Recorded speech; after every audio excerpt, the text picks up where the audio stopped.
الحمد للہ رب العالمین والعاقبۃ للمتقین والصلاة والسلام علی سید الانبیاء والمرسلین اما بعد فاعوذ باللہ من الشیطان الرجیم بسم اللہ الرحمن الرحیم الصلاة والسلام علیک یا رسول اللہ الصلاة والسلام علیک یا حبیب اللہ وعلى آلِكَ وَأَصْحَابِكَ یا خاتم النبیین۔ عزیزان گرامی، ربیع العلوم کے اس پلیٹ فارم سے آج کے درس قرآن کی نشست میں ہم سب شامل ہیں۔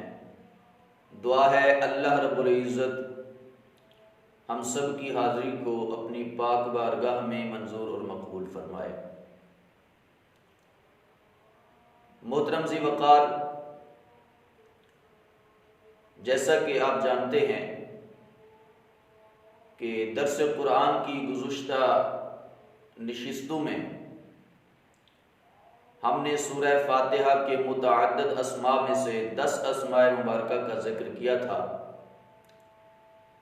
آج کے درس قرآن میں بھی ہم ان متعدد اسماء مبارکہ میں سے صرف ایک اسم مبارکہ کا ذکر کریں گے۔ دعا ہے خالق کائنات ہم سب کو عمل کی توفیق نصیب فرمائے۔ عزیزان مکرم، سورہ فاتحہ کا 11واں نام سورۃ الشفا ہے۔ اس سورت کو سورۃ الشفا بھی کہا گیا ہے۔ اس کی وجہ کیا ہے؟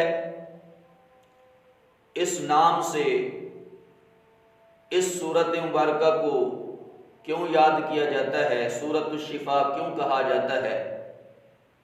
تو عزیزان گرامی، ویسے تو اللہ رب العزت کا پورا کلام قرآن مجید فرقان حمید پورے کا پورا ہی شفا ہے، جیسا کہ اللہ رب العزت نے خود اپنے پاک کلام کے اندر ارشاد فرمایا وَنُنَزِّلُ مِنَ الْقُرْآنِ مَا هُوَ شِفَاءٌ وَرَحْمَةٌ لِّلْمُؤْمِنِينَ۔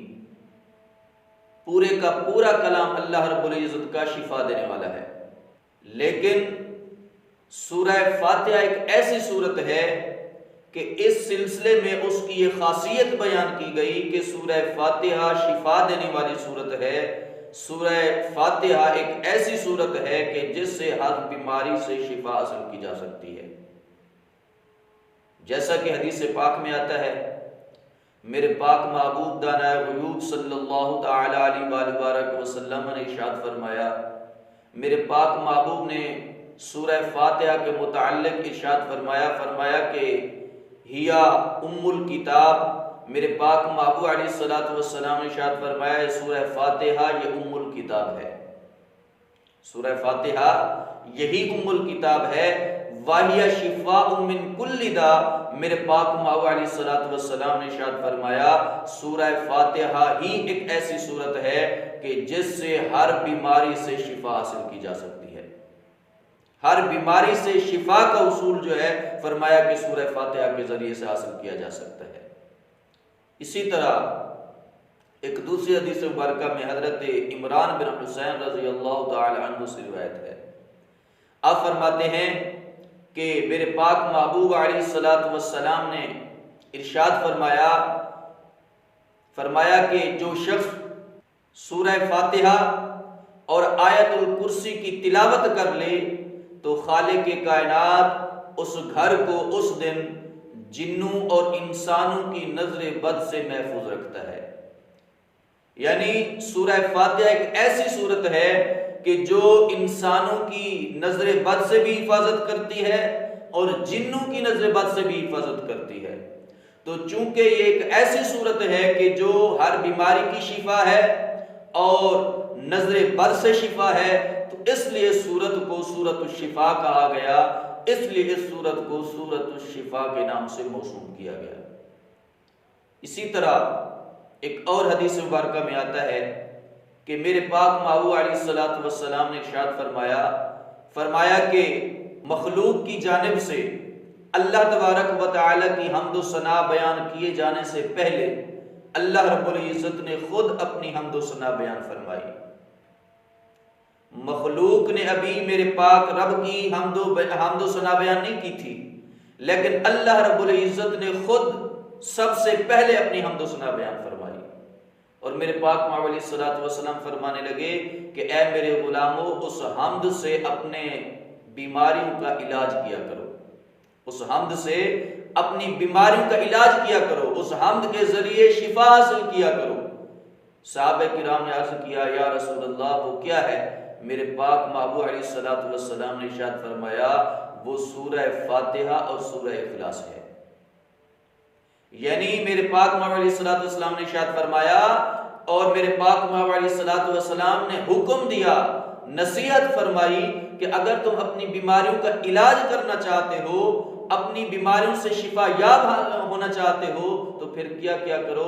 فرمایا کہ سورہ فاتحہ اور سورہ اخلاص کی تلاوت کیا کرو۔ تو سورہ فاتحہ چونکہ بیماریوں کا علاج ہے، سورہ فاتحہ بیماریوں سے شفا دیتی ہے، تو اس وجہ سے اس سورت کو سورہ شفا کہا گیا۔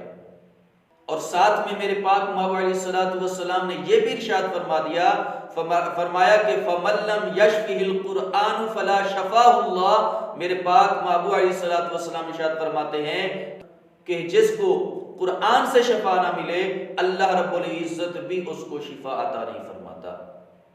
تو عزیزان گرامی، چونکہ سورہ فاتحہ سے بیماریوں کا علاج کیا جاتا ہے، بیماریوں سے شفا حاصل کی جاتی ہے، اس لیے اس سورت کو سورہ فاتحہ کہا گیا۔ اسی طرح ایک اور حدیث مبارکہ میں حضرت خارجہ رضی اللہ تعالی عنہ اپنے چچا سے روایت فرماتے ہیں کہ میں ایک مرتبہ محبوب علیہ الصلوۃ والسلام کی مقدس بارگاہ میں حاضر ہوا۔ آپ کی پاک بارگاہ کے اندر حاضر ہونے کے بعد جب میں واپس لوٹا تو میرا گزر ایک ایسی قوم سے ہوا کہ جس کے ایک بندے کو جنون چڑھ گیا تھا، جن کا ایک بندہ مجنون ہو گیا تھا، پاگل ہو گیا تھا، اور اس پر جنون اس قدر شدت اختیار کر گیا تھا کہ اس کو لوگوں نے لوہے کی زنجیروں سے جکڑا ہوا تھا، لوہے کی زنجیروں کے ساتھ باندھا ہوا تھا۔ اس قدر اس کے اوپر جو ہے جنون کا غلبہ تھا، اور اس قدر اس کے پاگل پن اس کے اوپر اس قدر شدت اختیار کر گیا تھا۔ اب اس کو لوہے کی زنجیروں سے جکڑا ہوا ہے۔ لوگوں نے مجھ سے کہا کہ کیا آپ کے پاس اس کا کوئی علاج ہے؟ کیا آپ کے پاس اس کے لیے کوئی دوا ہے؟ کیا آپ کے پاس اس بیماری کے لیے کوئی شفا ہے؟ تو آپ نے فرمایا کہ میں نے لگاتار اس مجنون شخص کے اوپر، اس پاگل شخص کے اوپر 3 دن صبح کو بھی اور شام کو بھی، لگاتار 3 دن صبح اور شام کو میں نے اس شخص کے اوپر سورہ فاتحہ پڑھ کر دم کی، تو اللہ رب العزت نے اس کو جنون سے شفا عطا فرما دی۔ یعنی سورہ فاتحہ کے دم کرنے سے اس پاگل شخص کو اللہ رب العزت نے صحت عطا فرما دی تھی، شفا عطا فرما دی تھی۔ تو سورہ فاتحہ ایک ایسی سورت ہے کہ اگر وہ کسی پاگل شخص کو دم کیا جائے اس سورت کا، تو اللہ رب العزت اس سے اس کو شفا عطا فرما دیتا ہے، اس کو اس سے صحت عطا فرما دیتا ہے۔ تو چونکہ سورہ فاتحہ سے ہر بیماری کا علاج ہوتا ہے، ہر بیماری سے شفا ملتی ہے، یہ ہمارے اپنے عقیدے کی بات ہے۔ چونکہ ہم نے اب جو ہے قرآن پاک کے احکامات پر عمل کرنا چھوڑ دیا ہے، ہمارے عقیدے کمزور ہو گئے ہیں، لیکن اگر ہمارا عقیدہ پختہ ہو تو خدا کی قسم ہے کہ قرآن پاک سے ہر بیماری کا علاج کیا جا سکتا ہے، سورہ فاتحہ سے ہر بیماری کا علاج کیا جا سکتا ہے۔ بہرحال سورہ فاتحہ کو اس لیے سورہ شفا کہا گیا کہ اس کے اندر ہر بیماری کی شفا ہے۔ اللہ رب العزت ہم سب کے علم عمل میں برکت عطا فرمائے، آمین۔ وآخر دعوانا ان الحمد للہ رب العالمین۔